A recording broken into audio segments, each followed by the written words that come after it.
IAPT, I welcome you all to this particular presentation and lecture. I also state and happy to state here that this particular lecture series is particularly organized for taking out expert, calling the experts from various fields as well as for the students and the teaching community in general. And we hope that this particular venture will be continued by us in future also. But today, since the time is limited, I'll stop here and I'll request Hema Madam to proceed for the next one.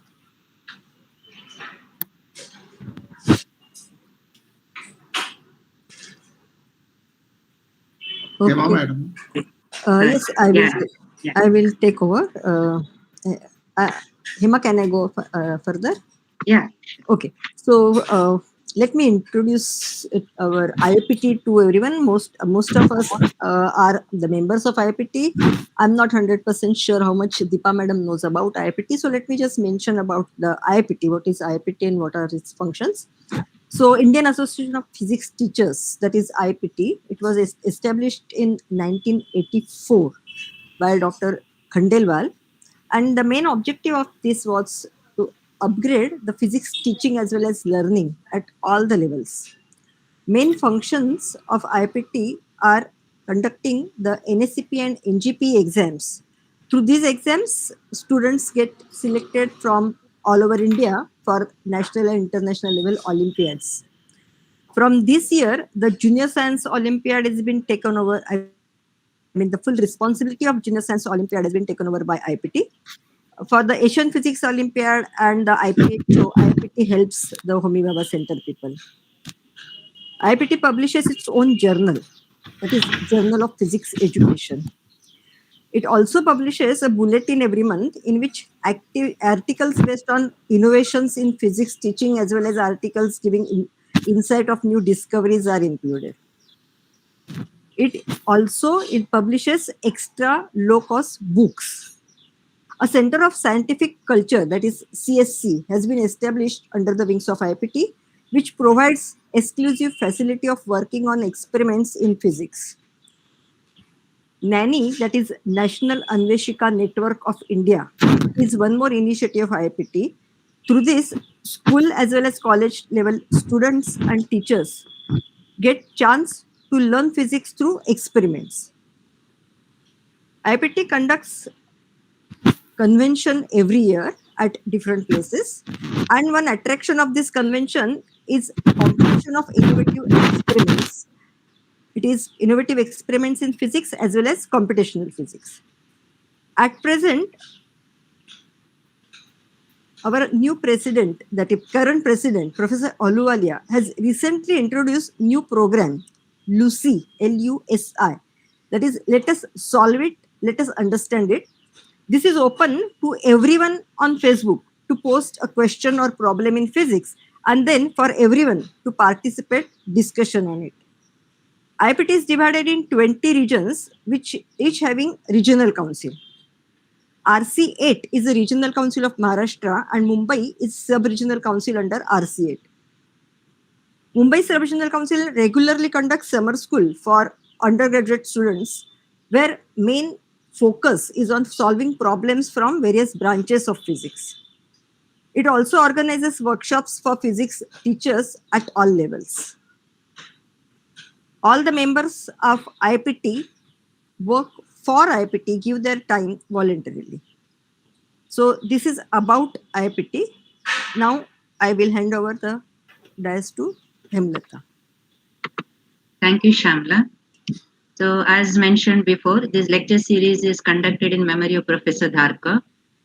We have with us Professor P.K. Ahluwalia, who is President IAPT. He knew Professor Dharkar in person, so I request him to share his experiences with Professor Dharkar. Sir, please. Thank you, ma'am. Good morning to everyone. It's a matter of a great pleasure for me to be part of this program dedicated to the memory of Professor Dharkar. And I think it's wonderful that a series of lectures is being conducted in his memory, dedicated to physics, physics learning, physics research, and physics activities all around the country. Respected Professor Bhole, our speaker of the day, Professor Deepa Venkitesh, Professor Rekha Ghorpade, our General Secretary, Professor B.P. Tyagi, and Professor Hema. I am really pleased to be remembering Prasad Harker. If I have to say in very few words what Professor Dharkar stood for IAPT, I would say that he has been, he was, and he will remain a cornerstone of the edifice of Indian Association of Physics Teachers. Whenever we think of initiating programs, it's very rare that we come across people of the caliber of Prasad Harker who take up that responsibility and say that yes, we can do it, and demonstrate it with the full dedication and conviction. I found him a very, what you call, forthright person. And I think he never used to mince his words also when he used to state something relevant to a particular task. And that was a wonderful quality which he had for nurturing the teams also. And if I am able to see today sitting on this humble position, that where IAPT has reached, I think national standard examinations have played a significant role in that. There were many occasions when I met him. He was in the annual convention of 2007 in Shimla. And I remember that he was very particular in participating in each and every program and session of that particular convention. Though for him, moving around on a place like Shimla was quite challenging, but still he made sure that he keeps everybody in good humor and motivate them. I think this is a reason that remembering people like Prasad Harker is very, very essential for an organization like IAPT, whose underlining principle is voluntary work. I think we must not really forget that he was a votary of giving not just 100%, but 150% in a voluntary manner. And that is the spirit which is, still igniting minds of the members of IAPT itself. There was one thing more which actually was very significant in the context of the activities of Professor Dharkar. For him, student was the ultimate, if you allow me to say, God for the teacher. Because whatever he was actually thinking about, he always used to have a student in his mind, how to reach out, how to help him, how to be in direct connect with the student. And these are the qualities which tell us what is the meaning of a good teacher also. whenever I talk to the colleagues of Prasad Harker, and because I have been a witness to his presence in IAPT activities myself, they always come out with his, you know, vision which he gave to his colleagues to take forward the mission of teaching also.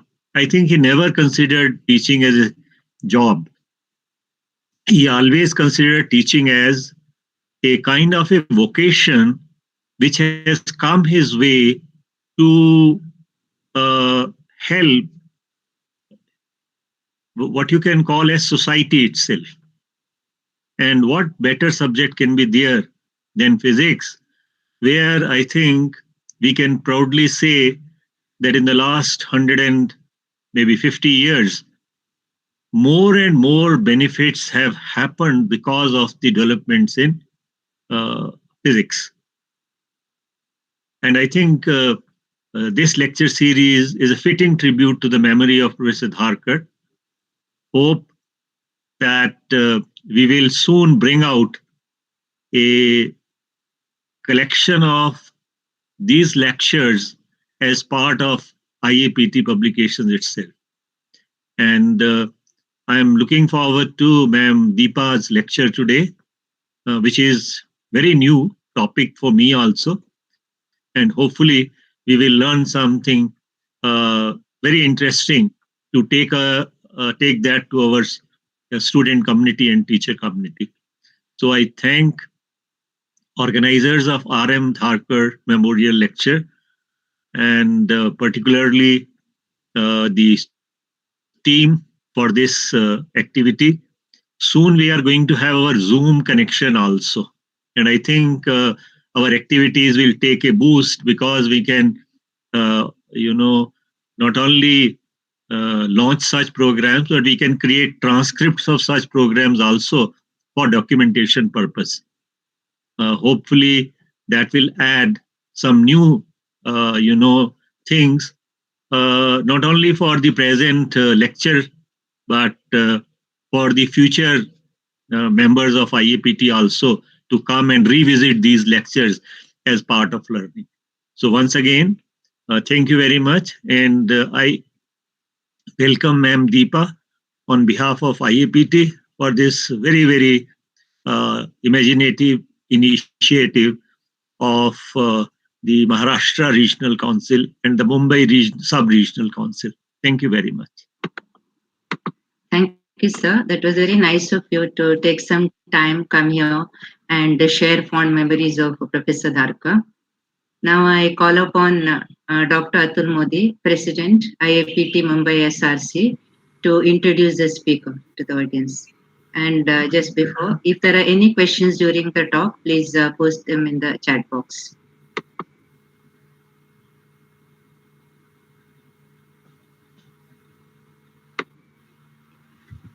Yes, may I speak now? Yes, Hello. Yeah, Yes, sir. yeah, you can go. Am I audible? Yes, you're audible. Yes. So how do I start? 1 minute. There's so many things which I won't be able to remember. So I will share just few slides.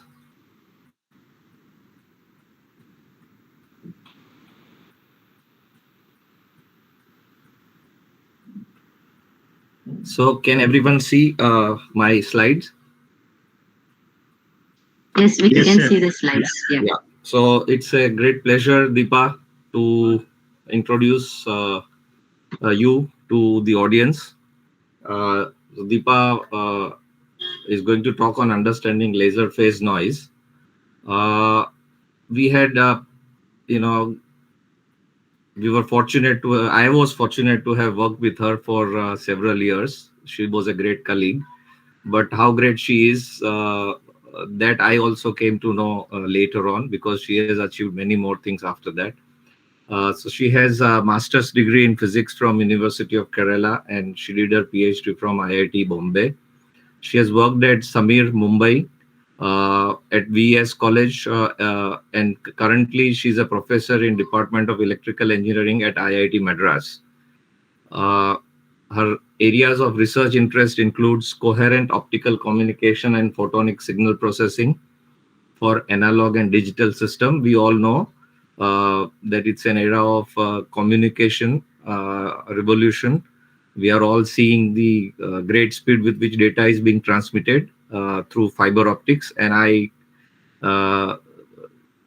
remember somewhat that she used to work on this transmission through fiber optics, but detail of which I did not know at that time.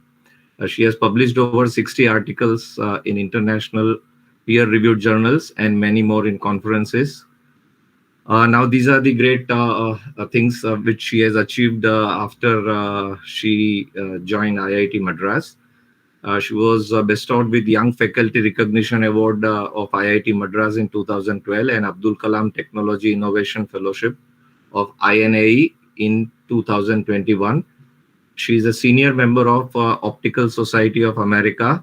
Is currently associated editor of OSA journal, Advances in Optics and Photonics, and is on editorial board member of IET Opto Electronics. She is currently also associate vice president of Women in Photonics of IEEE Photonics Society, and she is also national coordinating faculty for Prime Minister Research Fellowship.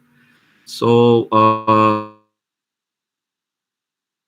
we are really proud, Deepa, great things, and we are looking forward to have a presentation from you and learn something from you. Over to Deepa. Thank you. Thanks a lot, Atul, and it's really great to see you after so many years.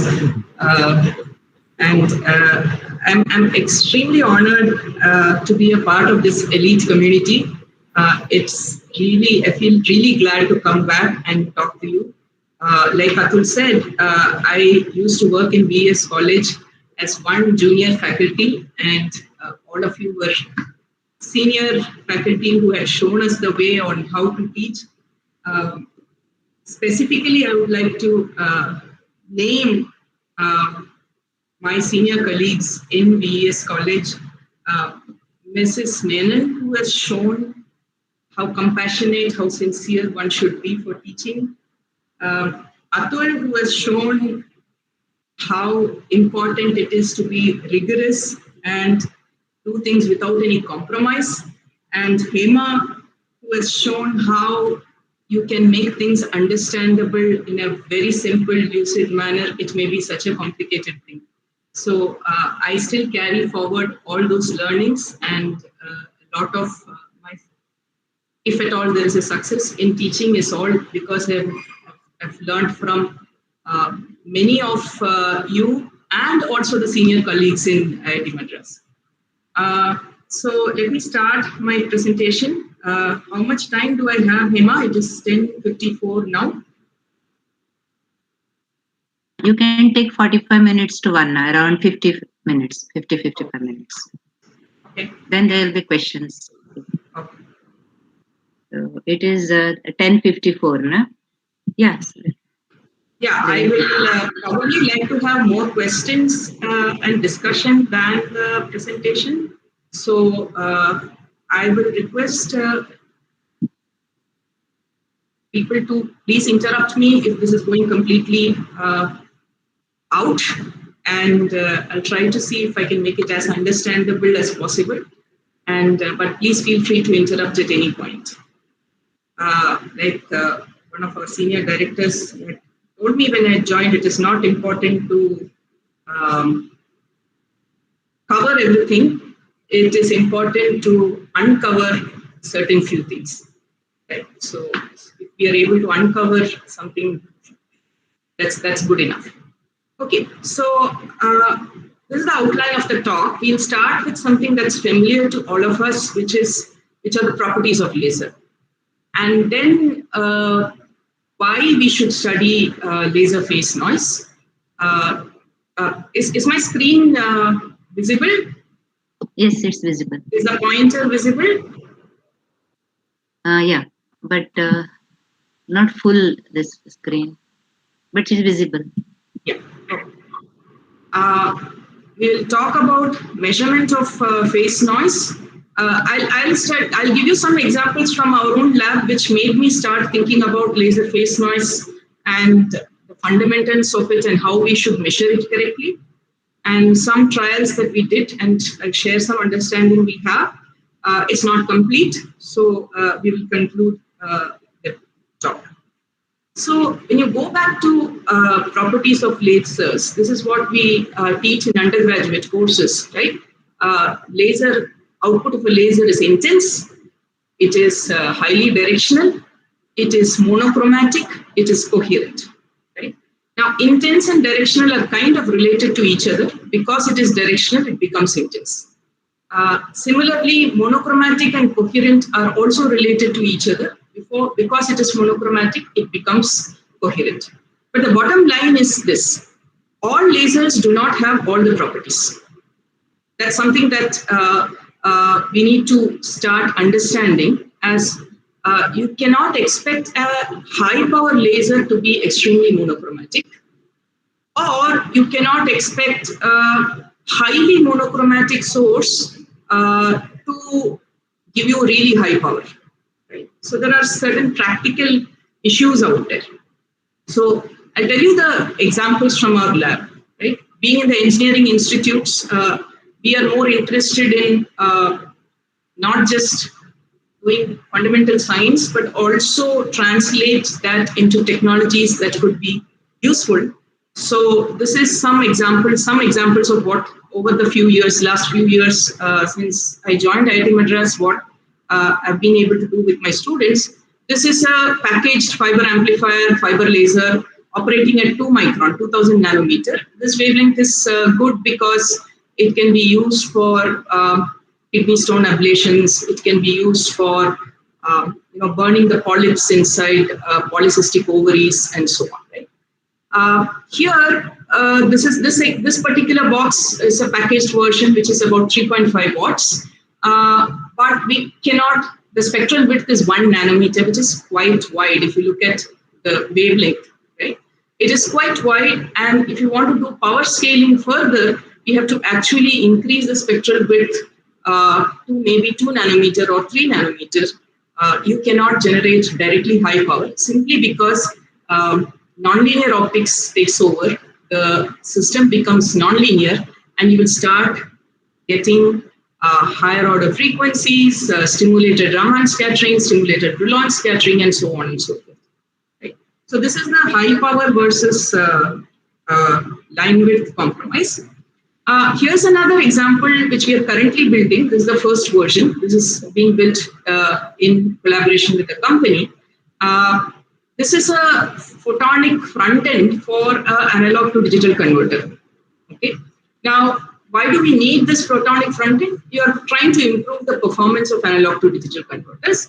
And what we have achieved is with again a laser. So the key part here is a laser again, which has a timing jitter of 25 femtoseconds. Which means it generates pulses and the jitter is less than 25 femtoseconds. Why do we need to use this? Because if we use light from laser as compared to electronic clock, the timing jitter of optical clock is much smaller than an electronic clock, and that gives us a benefit of improving the performance of an analog to digital converter. If you remember the function of an analog to digital converter, the sampling clock, if it keeps moving, that results in an ambiguity in the vertical resolution. So we try to reduce the timing jitter of the sampling clock. You want to make the clock as silent as possible so that the performance of an ADC can be improved. So here, the spectral width of this laser, if you were to imagine, it is 30 nanometer, right? And it's not monochromatic at all because it's a pulse laser, right? And you want to be getting into this laser operates at 200 femtoseconds, and to contain 200 femtosecond in time domain, you need a large spectrum, right? So this laser is not monochromatic at all, right? But it's still an excellent laser. Another example here is something that is fresh out of the lab. This packaged box we tested last week. This is a front end for a photonic radar, right? Now there is radars everyone knows, and now there is the concept of photonic radar, basically improving the performance of a radar with optics. And the critical element of a photonic radar is a radio over fiber link. This is again done, packaged by an industry, but the design and testing and everything is from our lab. So it can give you, so you can give an RF input, you can get an RF output. And the beauty is that you can transport that RF, which is in this case 10 gigahertz, over, this is a 100-meter piece of fiber, right? Without any link loss. So you think about transmitting 10 gigahertz without having a waveguide. You're basically using an optical waveguide to transmit a 10 gigahertz frequency. And not only it is not lossy, we are able to provide a gain of 2 dB over this link. So by the time the RF goes from this side to the other side through the optical fiber, right? We can actually provide a gain. And one of the things the radar experts look for is the linearity of the signal. You know, that depending on where the obstacle is, whether it is near or far away, the return signal could be extremely as low as minus 120 dBm to when the obstacle is getting closer, the return signal's strength will start increasing. So what is important there is to have a large dynamic range, right? So this is having about 100 dB dynamic range, right? So then you can calculate what could be the obstacle distance and so on. Here again, the key part is a laser, and here what we want is it's a semiconductor laser. It has to be packaged in a very compact manner, and it needs to have high power. Otherwise, you can't give a gain. Right? And here, line width again probably does not matter. Right? Now, this is again another extreme example, which is probably the first prototype that I built in the lab, which is a noise generator. For all the communication studies, what we want to emulate is what is a system noise. And obviously, we don't have access to a long-haul communication link. The long-haul communication link will keep adding noise because of the amplifiers in the link.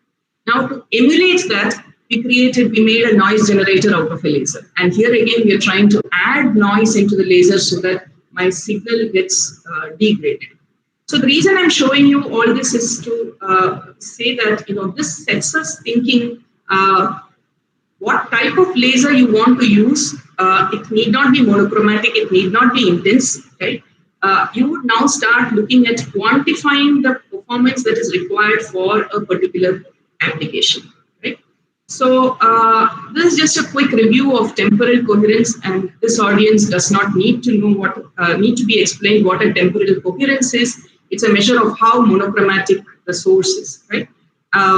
We have been talking about monochromaticity or the line width, and the associated quantity is the temporal coherence. Now, what does it actually tell us? It tells us how an electromagnetic wave can interfere with the time-delayed version. So the time-delayed version is blue, the original wave is red. You can say that as if you take an average over time, right, the interference is sustained. And then you say the coherence time is infinite. Whereas if you have a finite coherence time, it means that the wave, when you delay it and superpose, you will see that it may be having constructive interference in the beginning, but after the coherence time, it may completely go out of phase. By the way, let me remind you that this coherence time is not an exact time, as in if the coherence time is 1 millisecond, it doesn't mean that exactly after 1 millisecond it goes out of phase. It is a statistical quantity. But this picture just helps us to visualize what coherence time is. And another way of quantifying coherence time is to look at these drifts in the zero crossing, right? You see that this drift in the zero crossing goes on increasing, and that is another way. So if you keep plotting this wave on top of each other, maybe in a persistence mode or something, in an oscilloscope, if there was an oscilloscope to see, to actually detect this, light, which it doesn't, there's no oscilloscope which can detect a light frequency. But still, you would have seen something like this. So this is another way of quantifying the coherence, right? So obviously, since we don't have an oscilloscope which can detect the zero crossings, what we use is to quantify it through the frequency spectrum. So if it's a pure sinusoid, everyone understands that the Fourier transform of a pure sinusoid is a single tone in the positive frequency side. There's of course a negative frequency which I'm not getting into. So it is a delta function.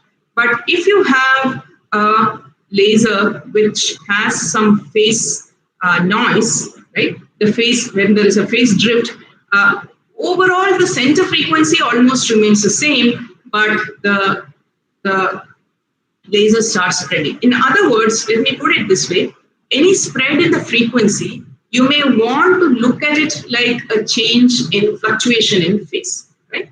And the easy way of quantifying, the well understood, accepted way of quantifying is that quantifying coherence is you take the line width, which is now it is you have to question whether it is 3 dB line width, 20 dB line width, etc. There are some subtleties there, but approximately 1 over line width is your coherence time, and the corresponding length that the electromagnetic wave will propagate is your coherence length.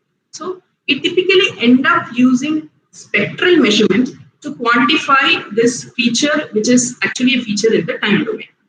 Okay. Let me pause here and ask if there are any questions. If not, I will go ahead.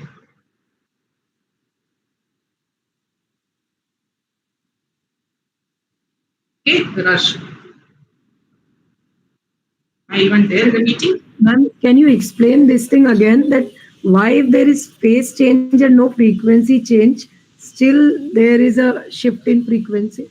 So there is the center frequency remains the same, because overall the if you take this waveform, you can imagine that the peak to peak separation, that frequency is not really changing. It is only with respect to the center frequency. What you will see is only a slight drift around the center frequency in an incoherent laser. Or the other way of looking at it is saying that the changes in the frequencies because of this change in phase is so small when compared to the center frequency. So if you take a red laser, or the laser that we use for communication, 1550 nanometer, its frequency is 190 terahertz. Now, with respect to 190 terahertz, the spread is of the order of megahertz, right? So that megahertz spread can only bring in a very small change in phase, but that is still important, is what I'm trying to say. Does that make sense? Yes, ma'am. Thank you. Okay. So why should we study this loss, right? So I'll tell you again a couple of examples which we have been working, applications that we are working.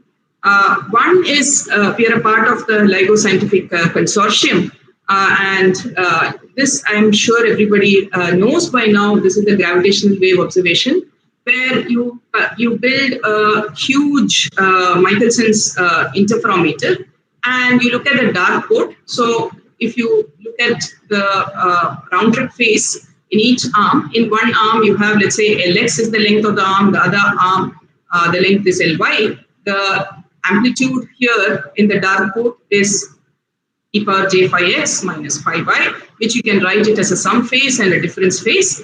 And so the reason why you observe in the dark port is because the common mode phase fluctuations will not affect the power in the dark port. So the way the LIGO works is, because of the gravitational wave, there is a change in Lx and Ly, because of which you will start seeing a change in x and y. Any common mode phase does not, common mode phase which is common to both of these, it does not affect. It's only the incoming gravitational waves phase that will change in phase that will affect the system. So in that case, laser phase noise should not affect the measurement because it's a common mode phase, right? I mean, it is there in both the ports. But anytime we say common mode, there is also something called common mode rejection, right? Common mode rejection ratio. And that could be only a fraction of 100, right? So it means that there could be small fluctuations which are not really captured even in the common mode measurements. So the requirements of LIGO interferometer is much more stringent than a CMRR of more than fraction of 100 is 20 dB CMRR. That's quite good for classical experiments, but not for LIGO class experiments. And for LIGO class experiments, what they would want is that the laser phase noise should not be less than this number. I'll tell you how to quantify this number a little later, but you can see that it is 10 power minus 8 radians per root hertz at 100 hertz offset. So basically you are looking at this is a carrier frequency at 100 hertz offset. With respect to carrier frequency, you're looking at what is the frequency content. And turns out that the requirement is the phase content. So any frequency you can convert to phase, right? Phase and frequency are differentiations of each other. You differentiate phase, you get frequency, right? So it is either represented as a phase noise or a frequency noise. That is much smaller, and the best laser that is available today, which is NDI N-Pro laser, this is a non-planar oscillator, its free running phase noise is only 1 radian. So it is 10 power 8 poorer as compared to what is required for a LIGO. So you need to do some work to get its phase noise much smaller as to if it were to satisfy the LIGO requirement. So controlling phase noise is one thing, but how do we even measure this phase noise, right? I mean, how do I know what are the kind of fluctuations that, how do I quantify this phase fluctuations? That remains a challenge. Another application which I'm working with a colleague of mine here is what is called as phase OTDR. OTDR is time domain reflectometry. It works like a radar, right? So you have a lot of fiber installed, and you want to know if there is a break in the fiber. Most of this fiber are underground assets. So let's say if you want to know where there is a break, you send a pulse.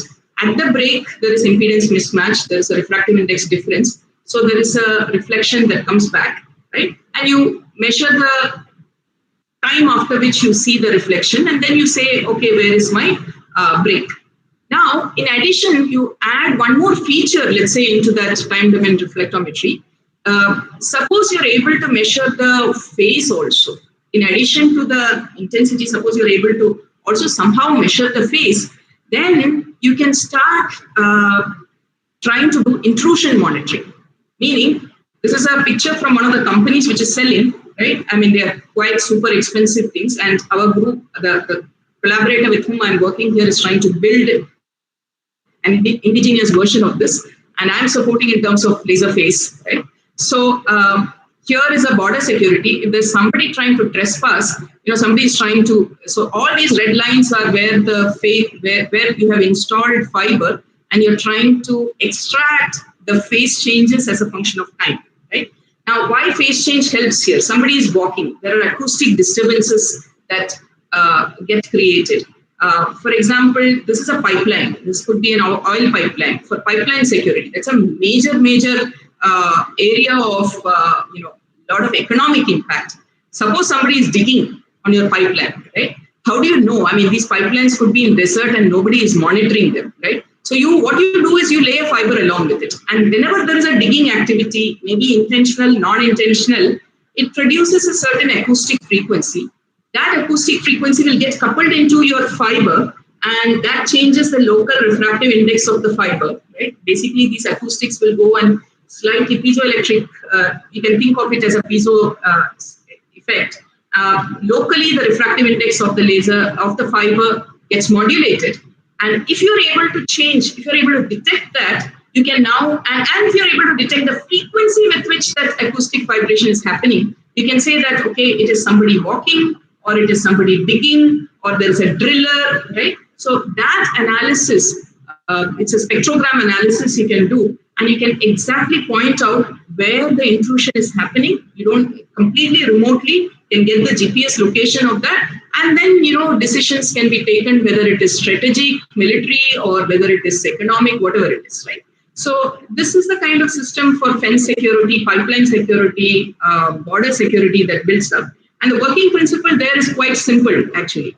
You send a light through the fiber.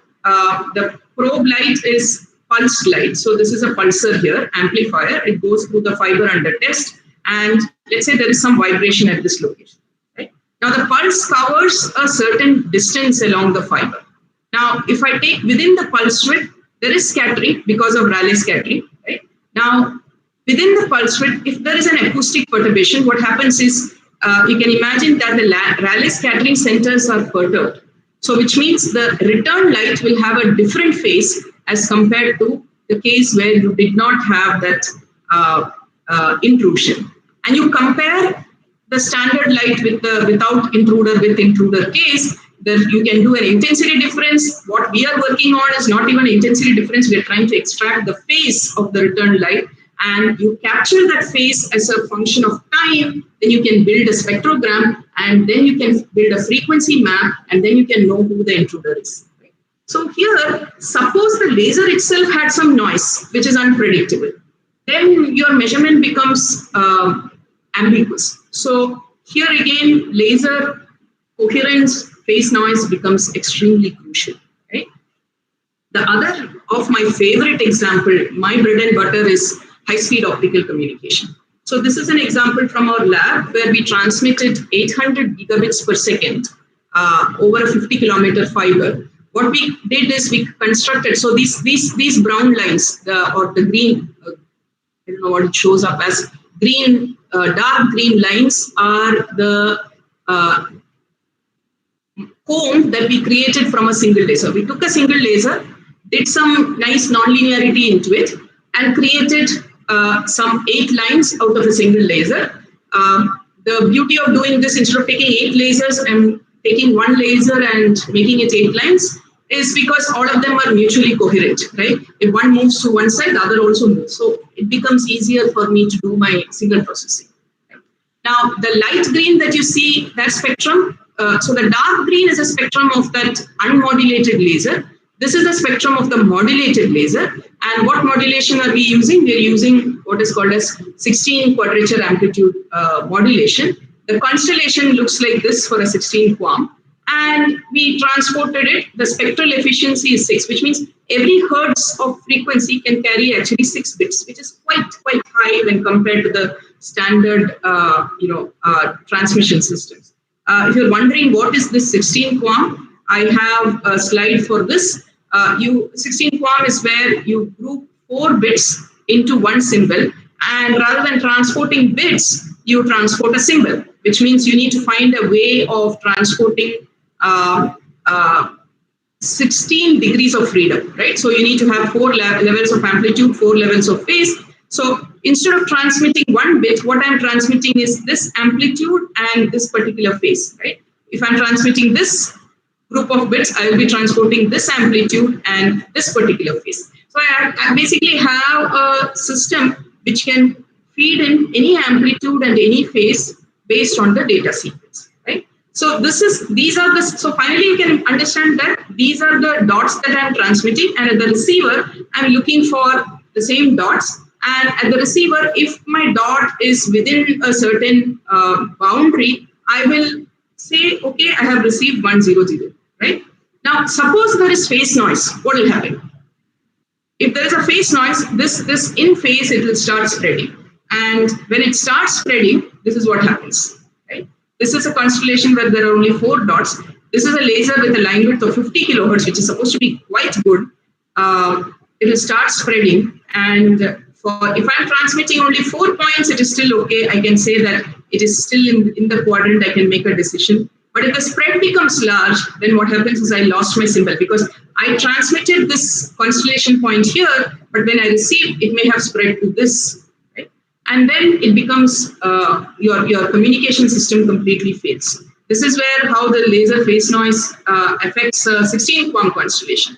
I transmitted something like this, and every dot is, you can imagine, this is an electric field's magnitude and phase, and because of the laser's phase noise, it starts spreading. And once it starts spreading, you can't identify the 16 dots anymore. The communication fails. Here again, line width becomes critical, right? And how do you now quantify that? You can quantify that, the noise. So it is not just the phase noise. If there is a noise in the intensity of the laser also, the constellation will start moving this way, right? The amplitude starts moving this way. If there's a phase noise, the amplitude starts moving this way. And another interesting use case we are finding these days is this. Everybody is working in quantum related work. We also work in quantum key distribution. Not recently, for the last almost 6 years, we have been attempting to do this. I very carefully say attempting to do this. We are looking at a version of continuous variable quantum key distribution. What we are trying to do is, rather than sending 16 constellation points, etc., we will send noise as the quantum key, and this noise will. Why does it become quantum? Because you send it at power levels such that the Heisenberg's uncertainty principle is still valid. You are still in that domain of Heisenberg's uncertainty relation, so very low power. So there's an ambiguity in determining amplitude and phase, and you encode your key in this and transmit and receive. There is a chance that people have proved that becomes unconditionally secure. And we are also running some experiments. There again, the problem is you don't want the constellation to spread because of the laser's phase noise, but because of the key that you are trying to introduce. Right? So all these applications, all these areas we've been working on, and everywhere the common denominator is the laser is not ideal. It is quite messy to work with lasers. We need to see how to quantify the performance of a laser, right? And what are performances we are interested in? One is intensity noise, how the power varies. That's quite straightforward. You put the output of the laser onto an electrical spectrum analyzer. Whatever fluctuations you see is your intensity noise. But phase noise is not that straightforward, right? Phase noise would mean that any phase fluctuations with respect to time, and how does it affect? Like what I said earlier, intensity and phase are very closely related. So if there is phi of t, the first derivative of phase is in frequency. So instantaneous frequency is omega c. So if I do a first derivative of this expression, derivative of this is omega c plus d phi by dt. So this first differential of phase will bring in frequency fluctuations. So this was also answering your question partly last time's question, that if there is a phase noise, there is a frequency noise. And if I can measure the frequency noise, that's also good enough to quantify the phase noise. Okay? So we stop. Again, I'm stopping here to pause for any questions. And of course, in semiconductor lasers, if there is an intensity noise, it gets converted into phase noise because of the Kramer chronic. Right? So people who are experts in device physics immediately understand that if there is a carrier density change, it results in a change in refractive index. Intensity noise means noise change in carrier density. There's a change in carrier density, there's a refractive index change. When there's a change in refractive index, there's a change in phase. And so intensity noise gives rise to phase noise. Is there anything that I need to go through, repeat, or? Yeah, in the acoustic noise, how exactly the location of the acoustic noise inferred? How exactly the, sorry, I didn't get you. Location where the acoustic noise is there, that is, I didn't understand how exactly that is inferred. How does the location get inferred? Yeah. So the probe is a pulse. So it propagates, it returns. So this is the backscattered intensity. Okay, backscattered. Okay, then it's fine. Okay, it's backscattered. Yeah. You have a circulator and it comes back. Yeah. There are interesting schemes which actually work with forward scattering also, but that's for another time. Okay, shall I continue? Yes. Yes. I mean, these are the reason, the motivation for me to work on laser phase noise is just that all these applications at the end, the bottom line is that we are stuck with, first of all, measuring it correctly and then controlling it. Right? So here is the picture of how the phase noise looks like. Right? So here is the electric field. The electric field oscillates. This is the phasor diagram of the electric field. So this oscillation is not shown here. It's just it's a phasor of the electric field. So it shows the amplitude and the residual phase. Right? And this keeps jumping around. And that spread is quantified as sigma square phase. So this is phase error variance, right? And that could be because of spontaneous emission, carrier density fluctuations, etc., etc. Right? So to understand this a slightly better manner, we really want to know how this phase changes as a function of time. So let's say I had an instrument to measure phase. Turns out that this phase, if I measure the magnitude of that phase as a function of time, it is noisy. Right? It's just some arbitrary case that is shown, nothing real about it. But what we want to show you here is that it is this noise. Noise is bad, it is unpredictable, but the good thing about noise is that its statistics is very predictable. Okay? So I wouldn't be able to tell you exactly where this amplitude will be. I can't predict that, but I can always predict that the standard deviation of this noise is something, right? So the phase fluctuations are found to be zero mean, and it's a Gaussian random variable, right? So it's called, it's actually called additive. It is a class of additive white Gaussian noise. It is usually treated as an additive white Gaussian noise. Additive because it simply adds to the signal. It doesn't multiply with the signal. White because if you take a Fourier transform of this, you will see all frequency components with the same strength. And Gaussian because if you take the time domain and do a histogram of this, which is essentially you're trying to find out the variance of the phase errors, right? Phase error variance, that is a Gaussian and its variance is very well predicted. Okay? So that is a zero mean Gaussian random variable. This is some understanding we have. And so its power spectral density of the laser is the picture I showed you earlier. Now I'm showing you it a little more correctly, that the center frequency is the same, but there is a spread, and that spread is actually a Lorentzian. You can prove that if I do a Fourier transform of this function, where this phi of t, you write it as a Gaussian distribution, Gaussian probability distribution, you can prove that it's Fourier transform of the power. So you have to do mod square and then you do an integral, do your Fourier transform. Answer is Lorentzian, right? It's a very nice integral and it comes out to be Lorentzian.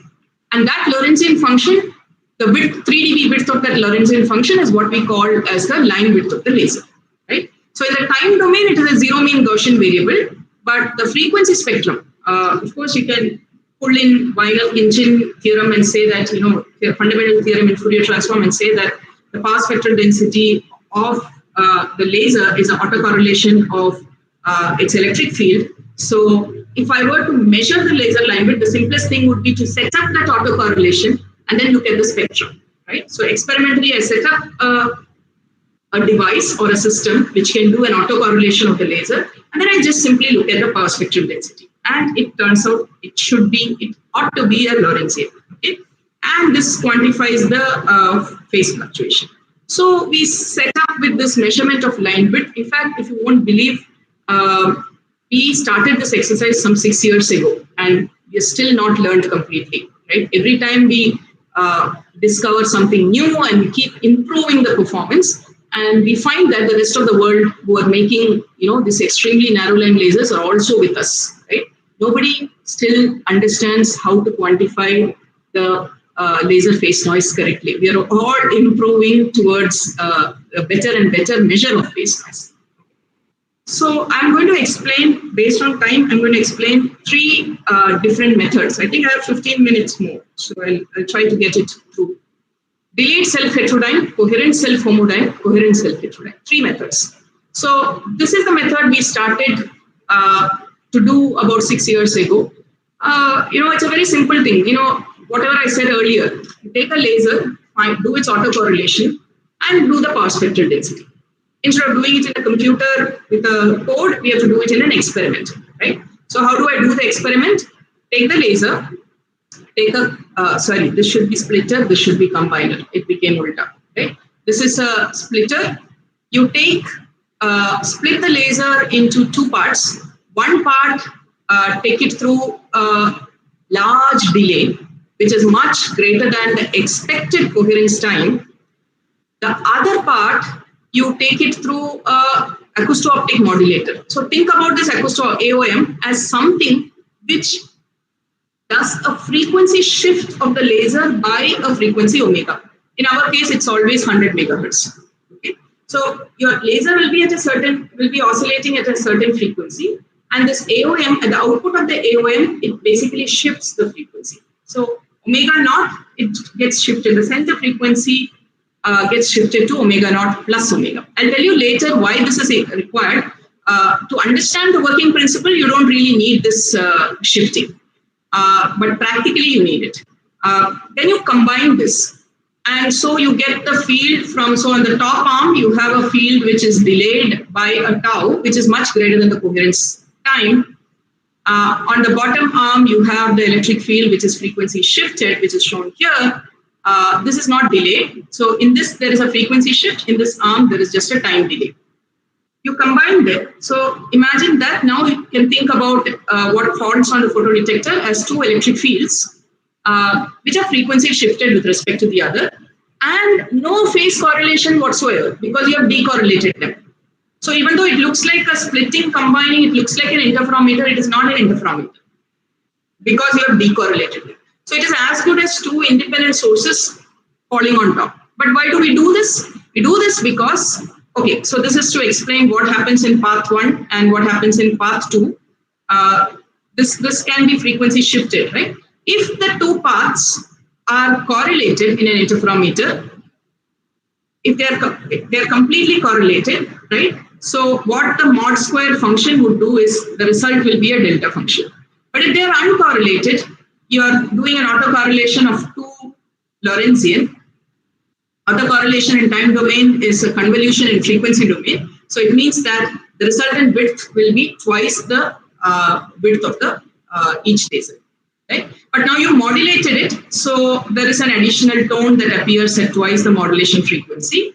And the reason why you're modulating it is because if you don't do the modulation, all your laser line width appears at the baseband, which means omega naught is beating with, if you don't modulate, omega naught is beating with omega naught, the answer is at 0. Right?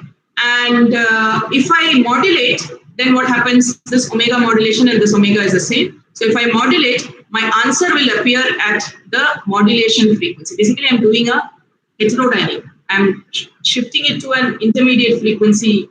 And why is heterodyning useful? Like in communication, in the other communication, heterodyning, simple one practical reason is that spectrum analyzers don't work at baseband. It works only after 10 kilohertz. And you don't want to pick up any low frequency noise, which is not a part of the laser. So basically shift the measurement to, in this case, 10 megahertz. It's probably 100 megahertz, and you will get the line width, right? So this is the first method, right? And so to kind of summarize, these two are not correlated. That it's like two independent electric fields are beating on the power photodiode.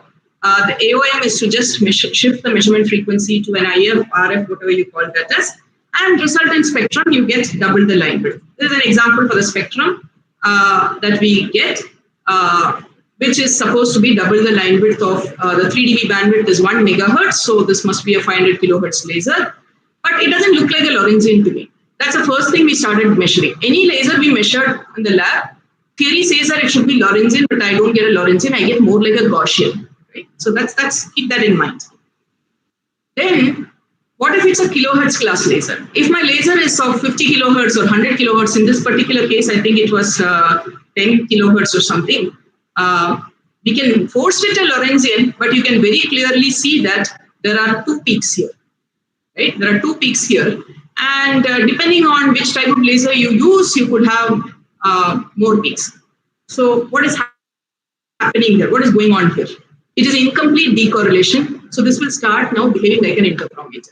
And if it's an interferometer, there is what we call as the free spectral range of the interferometer. At every free spectral range, you will start seeing peaks. Right? So something like that starts coming in.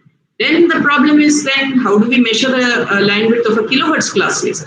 So this method also, I should say, started improving when our lab started getting funding, right? Earlier, we had very crappy lasers, megahertz lasers, 100 megahertz lasers. This method was fine. But as we moved towards better lasers for our coherent communication, we started seeing that this method of measuring the line width starts failing because it just cannot, because you can't decorrelate two lasers. Even though coherence length may be 25 kilometer, you can put a 25 kilometer fiber to decorrelate, but it still doesn't decorrelate. There is something that we are missing there, right?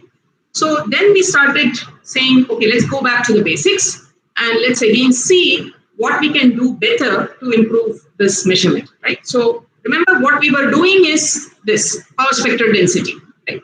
And we were expecting a Gaussian, we were expecting a Lorentzian of line width, but we were getting a Gaussian, right?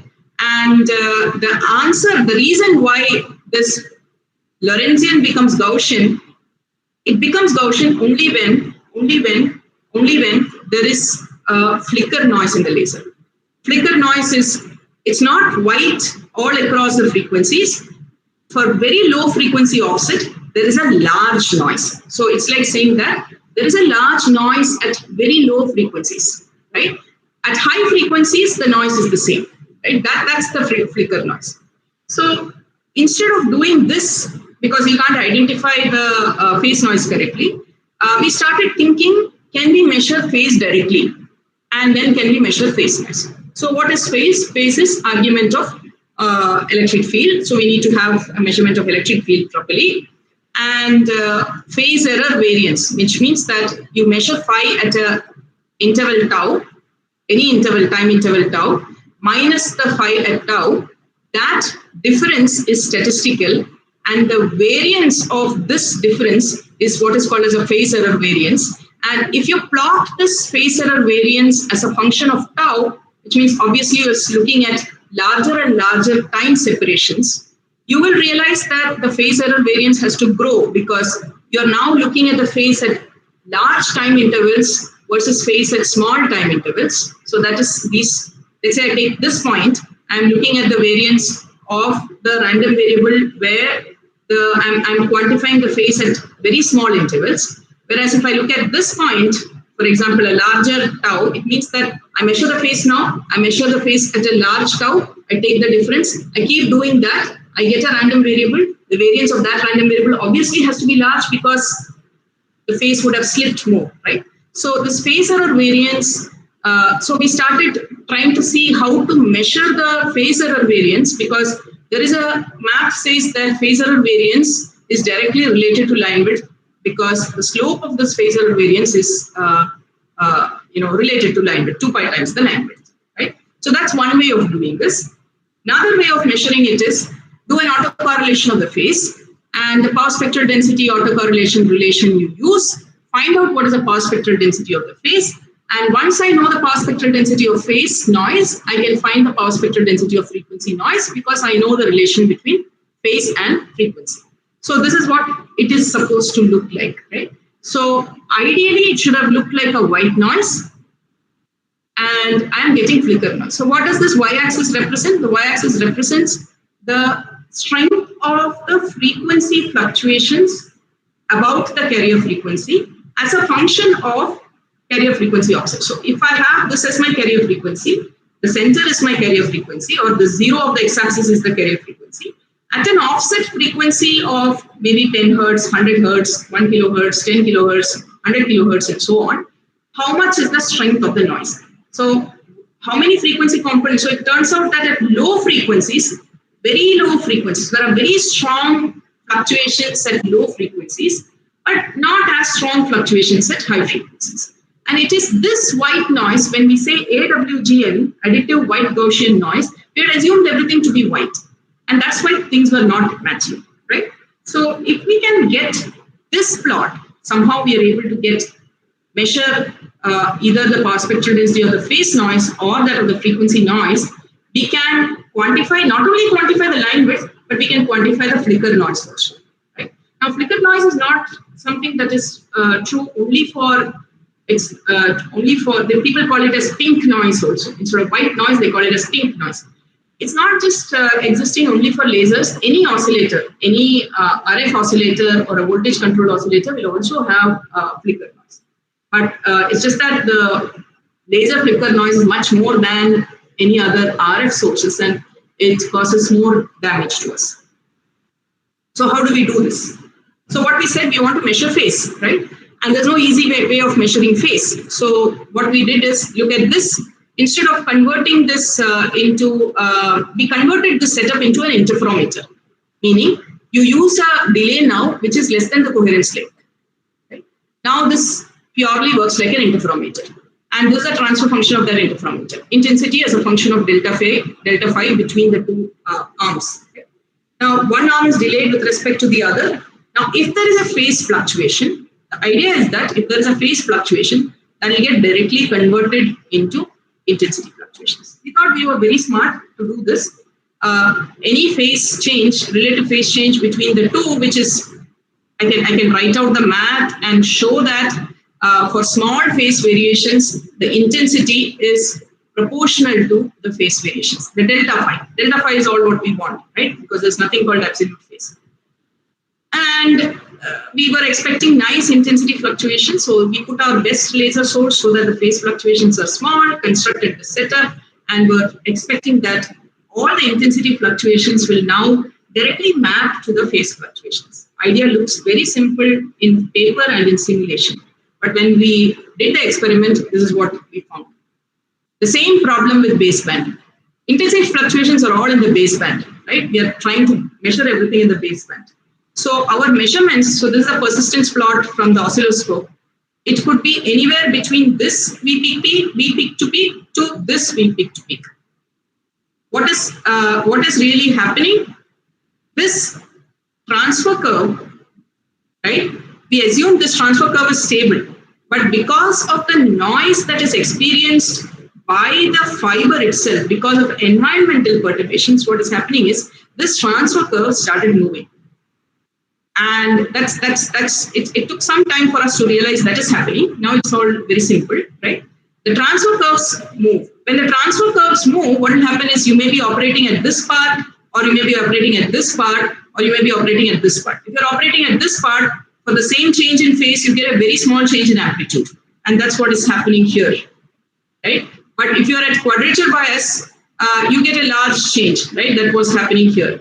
And because it was not stable, we were trying to do all the measurements in the baseband. Baseband meaning 0 to frequencies close to DC. What will happen is you are measuring all the fluctuations that is happening because of the environment, right? So what is a quick fix? Go back to the AOM system where you move all your measurements from the baseband, go to the passband, which is in the RF, right? Here we again picked 100 megahertz. But the danger is that you also need to do a lock-in amplification, lock-in detection. Means you want to detect, so you shifted all your measurements, you shifted all the frequency to the RF frequency. And then when you're making a measurement, you need to lock your measurement at that RF frequency. And how do you lock that? There is a lock-in amplifier required. So this is the internal block diagram of the lock-in amplifier. Maybe you shouldn't go into the detail in case there is an interest. I can help explaining this. But essentially, it requires a phase lock loop and a lock-in amplifier. And you get the in-phase quadrature components directly out of a lock-in amplifier. And once I know what is in-phase quadrature, I can find tan inverse and directly get phase, right? So this is the setup. This is the delay, which is all this is a polarization maintaining fiber, right? Somewhere here is the photodiode. Somewhere here is the incoming laser. So this setup on a plate, and this is placed on a breadboard with sorbitane sheets so that there is no vibrations that are coupled. So what we are thinking right now, but we derived this algorithm because there's a lock-in amplification, etc. It's all simple math actually if you go through, but you need to do it carefully. So calculate the in-phase and quadrature component. From that you find out the relative phase difference. From that, you subtract, detrend it to find out, remove this effect of tau because there's still that tau sitting there, and then find out what is delta phi, do a spectrogram to find SF, S phi of F, power spectral density of delta phi. From that, convert to FM noise, and this is what we get. Okay. Now, we did this measurement for different lasers in the lab. These are the names of different lasers that we have in the lab. you see there is something here. These two are supposed to be very good lasers. This is supposed to be this real photon laser. This is supposed to be a crappy laser. It has a large phase noise. This one has relatively good phase noise. And this is the noise floor of our measurement. It's important to say what is the noise floor of our measurement device. So if you don't have any laser, what is the floor, right? So we are well within the noise floor at low frequency offsets. But at high frequency offsets, we are slightly reaching the noise floor. But at high frequency offset, we don't really worry about it because that's white, and we can use our heterodyne method to find the white noise. So what is next? We thought it's all great, and we can kind of close that chapter. But then we found that you see this low frequency noise. No matter what laser you're using, this low frequency noise in this region seem to be high. And we still have some differences of opinion with the vendors who are supplying this. They claim it's a very low noise, but we are measuring high noise. So now what we are doing is doing some physics here. We are building a measurement setup. This is already built actually with a periodic arrangement of these structures. And what are these structures supposed to do? This is like if you have come across photonic crystals. Whenever you have a periodic arrangement, it's like your semiconductor band gap, right? Whenever there is a periodic arrangement of something, there is a band of frequencies that are forbidden. You use the same idea in acoustics. Surprisingly, what works for electromagnetics is working for acoustics also, right? So we made some absorbing foam, cut into this particular shape, stuck it inside this box, and we did an initial calculate. So outside and inside, we have this structure. What is the structure supposed to do? It is supposed to kill the acoustic noise that is coming into the system, right? So this is the suppression we quantified. So we put a speaker here or a speaker outside, and we put a sound detecting meter, decibel meter inside. And when the box is closed versus when the box is when it is outside the box, you find that there is about 25 dB suppression if you're using this box. 25 dB suppression of the acoustic noise that can enter into the system, right? Now, that was very nice that now I can say that acoustic noise gets coupled 25 dB less. But the little disappointing thing here is that suppression is at 1000 to 3000 hertz frequencies, whereas I am looking at suppressing something at 10 power minus 1 to 100 hertz frequencies, right? So that's somewhere, I still have some suppression, but it's not as much as this. But this can effectively suppress noise in this frequency range if we put it inside this, right? And there are some initial experiments we are carrying out, in fact, as we are speaking, to see how the suppression can help in reducing or quantifying the noise better. Because what we are ending up, the bottom line is that we are ending up measuring the noise because which is coupled from acoustics, which is coupled from maybe ground vibrations rather than just from the laser. So we are trying to get, that's what work is going on, our curiosity is going on increasing. And told this because the next thought we have is that, okay, we did this on the surface of the table. How do you now stop the ground vibrations, the earth vibrations from coupling? So we are thinking that we should actually dig a pit and put rods around this in a periodic manner, right? And run the experiment at the middle of that so that we can now stop the ground vibrations from coupling. So I have strange thoughts, but I'm sure this is the curiosity that keeps us going, right? And so I'm going to summarize here to say, I hope I introduced laser properties and say that how we cannot really generalize the laser property. Why do we need laser phase noise? What are the methods and the ways to quantify the noise? And I can confidently say that we have not yet reached the most ideal measurement. When I say we, I'm talking in terms of for the research community who is working in the laser phase noise. Thank you. I'll be really happy